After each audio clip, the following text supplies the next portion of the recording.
much. Good morning, sisters and brothers. By the way, I am Marin Fran, so I believe that each one of us na na-adjust tayo kaugaling ng testimony.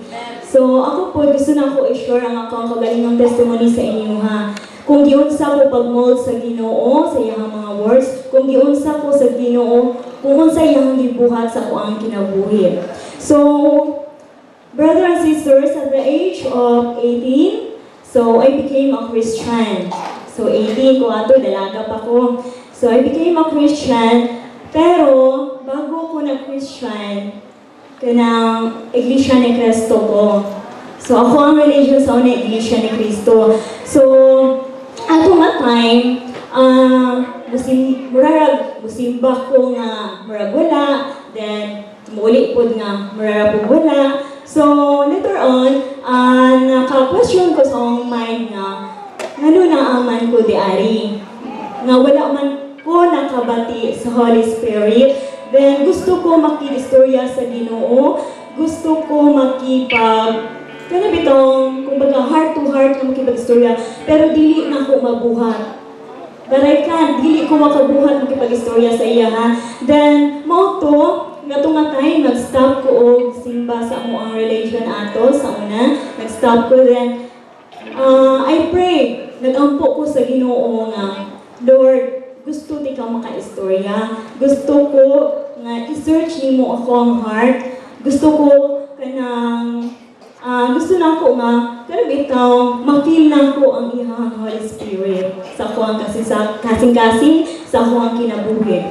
Then after ato, isa sa church diri sa Iligan, diri sa Iligan City nga born again Christian Japon. Nag-start ko sa Assembly of God na sa wala ko kabalo asa na siya nga lugar. Okay, dugay na kay ko wala dari manggod sa Iligan. So mo to nakalimot ko. So mo to ni adto ko dadto nagisimba ko nga wala jud kabalo ang ako ang parents, wala nakabalo bisan isa sa ako ang pamilya. So nagasimba lang ko, nagpadayon, nagpalalong ko sa Ginoo. So, ang ako ang natagawtaman ato, daghan kayo o promotions, daghan kayo o kanang blessings sa ako ang kinabuhi. Although na ay mga problems, trials, nga nabot sa akong kinabuhi, pero kabalo ko nga ang Ginoo na ang kanako. So, mo na ako ang gikuan nga, every time na ako'y problema, brother and sister, ako ang gina-hold jud nga, ako ang ginagunitan jud nga na ang Ginoo sa ako ang kinabuhi. Mo nang dili ko angay mag-uon, dili ko angay malugtaw, kay ang Ginoo na ang sa kuan. Then after ato, nakauyab kunuhay ko, the age of 19. He is a Christian, born again Christian. So, nakauyab ko, then, hantod ato, we decided na mag-minyo, then, gitagahan na po ko another blessings sa Ginoo. Pakyaw na po ang blessings. So, gitagahan ko isa ka anak nga babae. So, halata ba dili? Okay, gitagahan ko isa ka anak nga babae. Then, after ato, naabot ang time nga gitest jud ko sa Ginoo. Gitest ko niya kung unsang ako ang faith diha sa iyaha. So gitest ko niya og ayo kung mo-give up ba ko, kung angay ba ko mo-surrender sa iyaha, angay ba ko mawad-an og paglaom, pag-asa diha sa iyaha.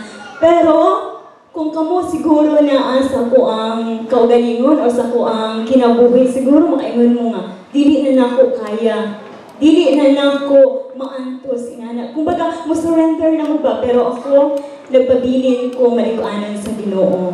Kay tungod, kabalo ko nga ang Ginoo na sa kong kasing-kasing, kabalo ko ang Ginoo nga na diari na puyo sa kong kagalingon. So, mga 2 weeks na nilabay, when si Pastor Bayani Ariola nagpatawag diri sa tubangan kung kinsay gusto mo receive. Tapos, nag-ibalay hands ministry ni Pastor. So, kumbaga, katong pag-hands, nagigamit siya si Pastor Bayani Ariola sa Ginoo. Wala dyan ko kabalo kung unsa ang ako ang na-feel ato nga. Dili ko ka-explain nga ang ako nang ingon sa Ginoo. Salamat, Ginoo, kay tungod na akas ako ang kinabuhi. Kabalo mo anang feeling nga murag pagkuan ninyo lihan sa inyo ay pag-anin ninyo diri sa tubangan, kanang imuhang feeling nga gaan kay imuhang paminaw nga at peace kay imuhang hunahuna nga walay problema, walay kaguol, kundi malipayon ang imuhang kinabuhi. So, mauna siya nga ako ang nakuan na kung duol jud ka sa Ginoo, ang Ginoo magauban kami ng permanently. So, karon another blessings na pud ang ako ang nadawat gikan sa Ginoo. So, katong gikan mi sa Cagayan, ni Marla, kay nag-part-time ko ka Marla. So, gikan Cagayan, then pagka ugma, ibalik na po ko sa Cagayan, kay papasahon ko requirements sa akong gitrabuhan, papasahon ko requirement at the same time nag-exam. So, when nag-travel pa ko sa bus, nakasakay na ako si Johnny. Pero ang nasa ko, ang istorya ni Johnny, ang nasa ko muna ato nga, God, kung unsa ang imuhang plano sa akong kinabuhi, mao'y masunod. So, mao to, when nagkuhan ko ato, nag-travel, so nag-take ko exam then, na-shock ko gahapon, kay nanawag sa kuha nga, ma'am, pwede ba ka makatravel karon kay nadawat ka sa imuhang trabaho sa DSWD. So, anak ko, wow! What an amazing God. Grabe kayo ang imuhang gibuhat sa akong kinabuhi. Although, dako kayo nga trials o problems ang naatagamtaman na ako, pero grabe po kaayo ang imuhang blessings nga gihatag sa kuha. So, ibalik na ko ang himaya o ang lungog sa ato ang Ginoong naluluwas. Hallelujah. Praise God. Amen. God is good. God is good. Pasalamat sa Ginoo. Indeed, God is a God of blessing. In spite sa mga trials, mga problems, mga experience nato sa atong life, but God is always there to sustain us, to help us. Amen. So, Gladys, we are very glad for you. We are very glad for the good things that God is doing. And we hope that God will continue to work in your life in spite of all sometimes the challenges that we experience in life, but God is always there to uphold you, to give you the guidance that you need, as well as the strength that you need. Let's pray for her right now. Let's pray for Gladys right now. Let us extend our hands to her. I want you all to please stand on your feet right now, and let us feel the anointing of God in this place. For He is here with us. He is here with us. Hallelujah. We give you praise, Lord Jesus. We give you praise, Lord Jesus. Hallelujah. Father God, we are grateful for the life of our dear sister, for the testimony that she had shared for us.